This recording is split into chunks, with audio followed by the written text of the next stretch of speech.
इस कार्यक्रम की पुण्यार्चक हैं नागरमाल जैन, विशाल जैन, डॉक्टर स्वाति जैन, समर्थ जैन, कशिश जैन, समस्त गुरु भक्त परिवार, गुरुग्राम, गुप्तदान गुरुग्राम गुरु भक्त परिवार। भगवान राम जो भगवान बने वो सीता ने बना दिया। पत्नी पति को भगवान बना सकते, परमात्मा बना सकते। पत्नी पति को परमात्मा बना सकती है यदि वो आदर्श जीवन स्वयं ये करे और पति को भी आदर्श मार्ग दिखाए। अब जानते ही है कि शादी विवाह के बाद जब जनक महाराज के यहाँ से विदाई हुई विदेशी, नाम भी वैदेही है उसका एक, तो जलाशय तक बहुत से महिलाएं छोड़ने चली। एक वृद्ध महिला थी, उसने कहा माँ जी ससुराल में कैसे बिताओ, कुछ अनुभव की बात बता सकती है? सीता ने बहुत नम्रता से पूछा। देखो वृद्धा नारी ईश्वरी, जो वृद्ध स्त्री होती है वो भगवान के समान उसका अनुभव होता है, इसलिए वृद्ध स्त्रियों का अनुभव हमारे आधुनिक इन बहुओं को लेना चाहिए। सीता को जब उन्होंने कहा अभ्युत्थान उपागते तद्भाषे बेटी, हे कुलवधु, कुल कुमारी, राजकुमारी, तो अयोध्या जा रहे, इक्ष्वाकु वंशी के यहाँ तुम्हारा संबंध हो गया, शादी हो गई भगवान राम से, तो तुम बड़े आदमी अपने बुजुर्गों से पैर की तरफ दृष्टि रखकर, चाहे सास हो ससुर हो, बात करना, आंखों से आंख बढ़ा कर देना, उनके आते खड़े हो जाना, उनको पानी पिलाना, अपने हाथ से खाना खिलाना, सब सो जाने के बाद सो जाना, सब उठने से उठ जाना। इस तरह से कुलवधु जो होती है एक परिवार को आदर्श बना सकती है। कैसे आदर्श बनाना? जैसे मल्लाह होता है, नाव में बिठा के यात्रियों को, नाव को और अपने को इस किनारे से उस किनारे पहुंचा देता है।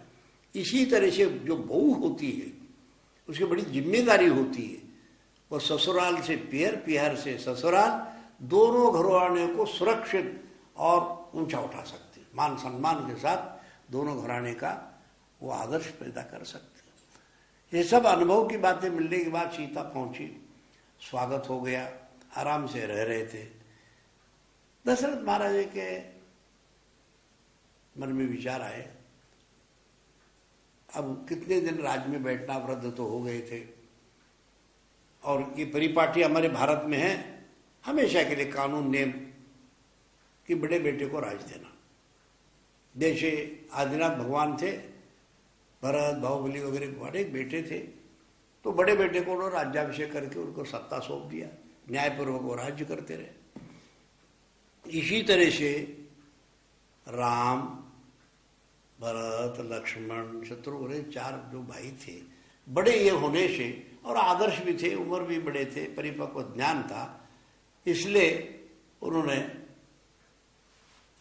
मंत्रिमंडल ने, कैबिनेट ने, पिता ने, सब ने मिलकर भी अब क्या करना, मेरे वश की बात नहीं है कि मैं तो अपने धर्म ध्यान में समय बिताऊं, सत्संग करूं, तीर्थ यात्रा करूं और अपने रिटायरमेंट जिसको अंग्रेजी में कहते हैं, मैं निवृत्त होना चाह रहा हूं।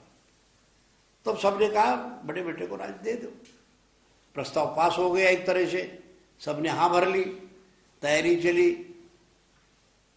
रंग रंगूटी, सड़कें बनने लगे, तोरण बांधने लगे, मुकुट सजाए गए, सिंहासन सजाए गए, सब तरह से शादी की तैयारी हो गई, खाना पीना क्या क्या करना। तो आखिर जो एक चमत्कार की बात ये रही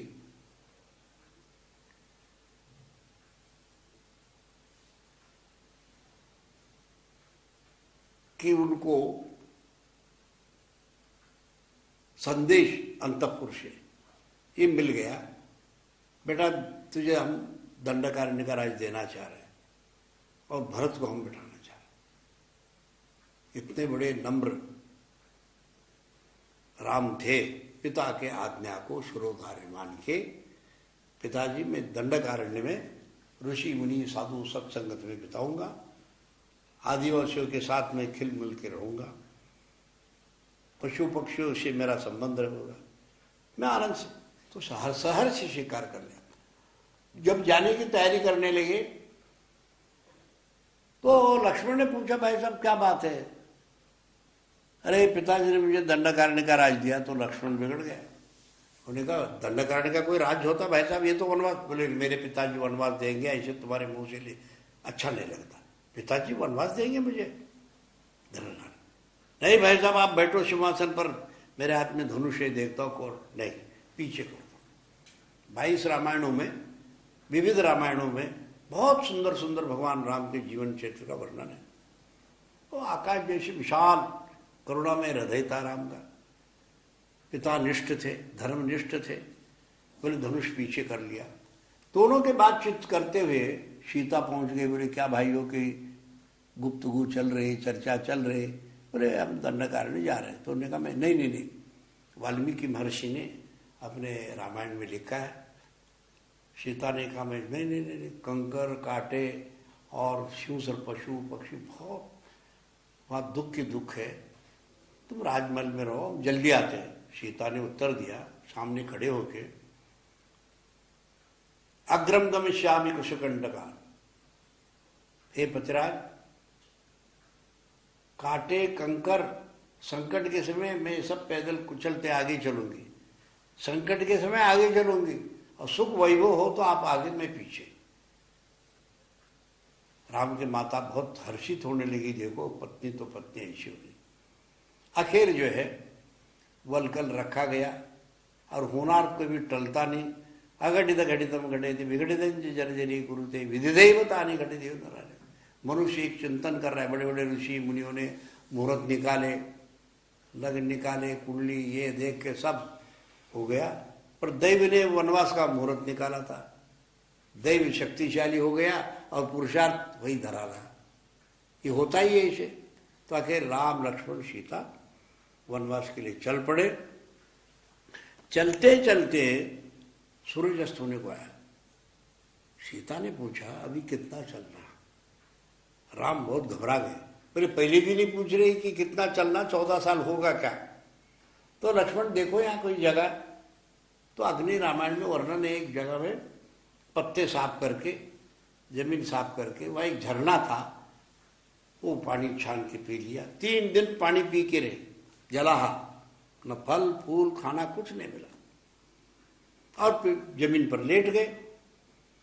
5 मिनट के बाद लक्ष्मण उठ के बैठा और सिर पकड़ बैठा। तो सीता को लगा इसको सिर में दर्द हो। सिर में दर्द है नहीं, माँ बाप याद आ रहे नहीं, भूख लग गई नहीं, थके हुए पैर हाथ पैर नहीं। फिर ये बताओ आप कि आप दुखी क्यों? भाभी मुझे बड़ा दुख हो रहा है। उन्होंने कहा अपने दुख को दूसरे के सामने बताने से हल्के होते ऐसी नीति है। मैं चाहती हूं कि आपको क्या दुख हो रहा है मुझे बताना होगा, क्या फायदा है, फायदा हो ना हो बताना होगा। सीता के बहुत आग्रह से लक्ष्मण ने कहा देखो भाभी, मैं इक्ष्वाकुवंशी राजकुमार, राम इक्ष्वाकुवंशी पति, तो दशरथ महाराजा की राजकुमारी, अपने राज बहू, और जनक महाराज जी की राजकुमारी, दशरथ महाराज जी की राजबहू, 2 राजमहल में सुख से पली हुई आज जमीन पर लेटना पड़ रहा है, देखा नहीं जा रहा है मेरे से। सीता ने सोचा 14 साल मेरे को देख के ये, इसलिए इसके पहले दिन इसके मन के दुख को भगाना चाहिए। तत्काल उन्होंने लक्ष्मण देवर से कहा कि आपसे बढ़ के मुझे बड़ा दुख हो रहा है, जमीन पर लेटने का कोई दुख नहीं। लक्ष्मण ने कहा भाभी मैं फटी हुई चटाई कंबल कुछ नहीं बिछा पाया, और आप जमीन पर लेट रही है, इतनी सुखी जीव कोमलांगी। तब लक्ष्मण को कहा देखो लक्ष्मण, मुझे जमीन पर लेटने का दुख नहीं, प्राउरी दुख। बोले क्या? आप पुरुष है, देवर है, राम पति है, पुरुष है, मैं स्त्री हूं। समान भूमि पर सोते हुए दोनों का अभिनय हो रहा है। यदि जमीन आपको ऊंची मिलती है और मुझे थोड़ा सा नीचा मिलता, विनय कर पाती, विनय नहीं कर पा रहे, इसलिए मेरे मन में दुख। तब अदुख भावितम ज्ञान विषय, वो अध्यात्मवादी थी, तत्वज्ञानी थी। जनक महाराज से बहुत धर्म का ज्ञान करा लिया था। तो उसने 1 मिनट में लक्ष्मण के मन से दुख को भगा दिया। मुझे जमीन पर लेटने का दुख नहीं, समान भूमि पर सोते हुए अभिनय हो रहा है मेरे से ही दुख। और दुख भावितम ज्ञानम क्षेत्र दुख को दुख नहीं मानी सीता, दुख को मैं सुख समझ के निगल गई हूं। मतलब अध्यात्मवादी जो होता है अभाव से दुखी नहीं होता है, सद्भाव से सुखी नहीं, समता भावी होता है। वो बड़ी समता भावी थी। इस तरह से 3 दिन तक जलाहार पर रहकर वहां से विहार करते रहे। चलते चलते दंडकारण्य, मैं भी दंडकारण्य में 70-80 मील पैदल घूम के आया हूँ। वहाँ दंडकारण्य है ही क्या, कहाँ नाव में बैठे, नदी में चढ़े, तो ये सब इसलिए कि रामायण पुस्तक पढ़ने से नहीं काम चले, थोड़ा सा वो क्षेत्र को भी देखे आंखों से, भयानक दंडकारण्य को, बहुत पेड़ पौधे। तो रास्ते में एक कबंध मिला, उन्होंने भगवान राम से कहा शबरी आपके बहुत इंतजार कर रही है आतिथ्य सत्कार करने के लिए। तो राम उधर से निकले तो शबरी जो थी वो एक ब्रह्मचारिणी थी, अविवाहित थी, कुमारी थी, और उसने भगवान राम का नानाविध फलों से, बेरी नहीं नानाविध फल ऐसे वाल्मीकि ने लिखा है। तो स्वागत करके अपने कुटिया में ले गई। राम उसके त्याग, तपस्या, अध्यात्म इसे प्रभावित होकर वाल्मीकि रामायण में लिखा है श्रमणी शबरी नाम काकुस्थ चरी। वो जैन धर्म के आचार को आचरण करती थी, इसीलिए उसको श्रमणी कहा है। श्रवण शब्द जैन वाचक है, उसमें जैनों का बहुत बड़ा प्रभाव था। जनक महाराज ने क्या श्रमणास चैव भुंजते, जनक महाराज क्या जैन साधु लोग आहार के लिए जाते थे, ऐसे रामायण में भी लिखा है। तो उसके बाद जो है शबरी के आतिथ्य के बाद राम निकले। जंगल में भ्रमण करते करते आप जानते ही हैं कि एक जगह में ठहरे थे और रावण ने षड्यंत्र रचकर इसको किसी भी प्रकार से अपमानित करना चाहिए। यहां इस राज्य में आया, उन्होंने मायामय अपने हिरण एक छोड़ दिया सोने का। राम को देखकर बहुत प्रभावित हुए। असंभवम हेम मृगस्य जन्म तथापि रामो प्राय समापन्न विपत्ति काले दियो विपुंसा। भगवान राम के राजमहल में कोई सोना चांदी कमी नहीं थी, पर मायामयी उस सोने के हिरण को देख के राम भी क्षण भर के लिए मोहित हुए। विनाश काले विपरीत बुद्धि, जब आपत्ति संकट आना होता है तो बुद्धि भी कभी कभी विपरीत चलती है, ऐसे नीति है। तो सोने के हिरण सीता को भी बहुत अच्छे लगने लगे। राम उसको पकड़ के लाने के लिए चले गए। तो जानते समय उन्होंने लक्ष्मण से कहा यही रहना। इतने में एक आर्त स्वर आवाज आ गई, तो राम पर संकट आया ऐसे समझकर, अरे लक्ष्मण तुम जाओ, देखो उन पर कोई संकट आ गया। भाभी उन्होंने कहा यहाँ से मत जाने, नहीं आना, मेरी बात आज्ञा नहीं मानता। सीता ने डांटने के बाद एक रेखा खींची, इससे आगे मत जाना, लक्ष्मण रेखा जो प्रसिद्ध है। तो चले जाने के बाद वो भिक्षु का वेश लिया है रावण। उन्हें कहा वो अंदर नहीं आ सकता था, अंदर जा नहीं सकता था रेखा के। तो अभी आप ही हाथ जोड़ा उन्होंने कि आप बाहर आके मुझे भिक्षा दे दो। तो बाहर गए और उठा के सीता को ले गए। रास्ते में जटायु विरोध करने से घायल हो गया। जब राम आते देखते सीता नहीं है, तो ढूंढते ढूंढते रास्ते में जटायु को भगवान का नाम स्मरण संलेखना दिलवा दिया। शांति से मरण हो गया, दहन क्रिया हो गया। फिर सीता को जाते जाते रास्ते में कुछ गहने फेंके थे, उत्तरी वस्त्र भी कहीं पेड़ को लटका हुआ था, तो इसी रास्ते से गए, इसे खोजते रहे।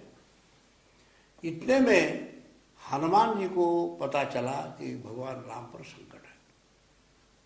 उन्होंने पिताजी से कहा, पौनंजय अपने पिताजी की राम के ऊपर संकट है। अरे बड़ों का झगड़ा है, तुम छोटे आदमी हो, अभी पढ़ो नहीं उसमें।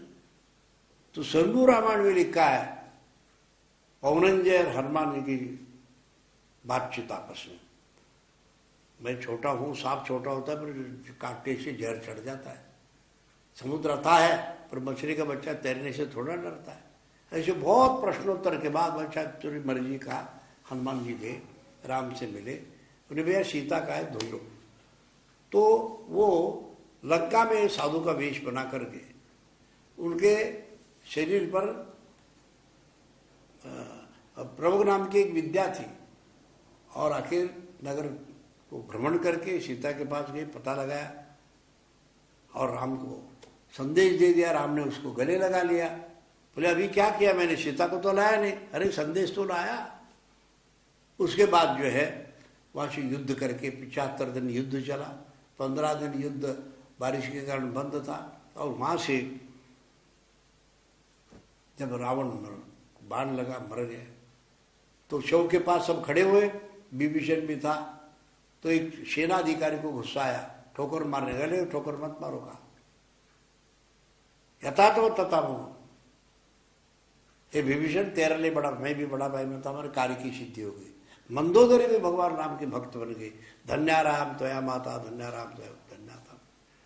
और सीता को ले आए, धोबी के कहने से या किसी, फिर उन्होंने वनवास में छोड़ा। कृतांत होकर सेनापति भी उनके साथ गया था, ऐसे पंप रामायण में लिखा। तब उन्होंने कहा कोई संदेश देना है, सीता ने कहा दे दो। बोले लोक निंदा से मुझे छोड़ दिया, कोई बात नहीं, लोक निंदा से धर्म को मत छोड़ना। वो सेनापति को बहुत वैराग्य हो गया, राम के पास सेना के चिन्ह रखे, बोले मैं साधु बनूंगा, सीता को मैं छोड़ने गया पाप के प्रायश्चित करें। इस तरह से आप जानते हैं। फिर सीता को जाके दोबारा परीक्षा करके ले आए और सीता अंत में अपने विरक्त हो गई। भगवान राम भी विरक्त हो गए। इस संसार सागर से दुखों से मुक्ति पाई और सीता अच्छे से अच्छे सदगति को। इन शब्दों के साथ रामायण बहुत बड़ा विशाल है। संक्षिप्त में रामायण का यदि जीवन हम लोग थोड़े बहुत भी अपने जीवन में उतार लेवे, हमारा भारत देश आदर्श बन सकता है। और जैसे महात्मा गांधी ने कहा था राम राज, तो आज भी राम राज में न्याय बहुत थे। इस कार्यक्रम की पुण्यार्जक थे नागरमाल जैन, विशाल जैन, डॉक्टर स्वाति जैन, समर्थ जैन, कशिश जैन, समस्त गुरु भक्त परिवार, गुरुग्राम, गुप्तदान गुरुग्राम गुरु भक्त परिवार।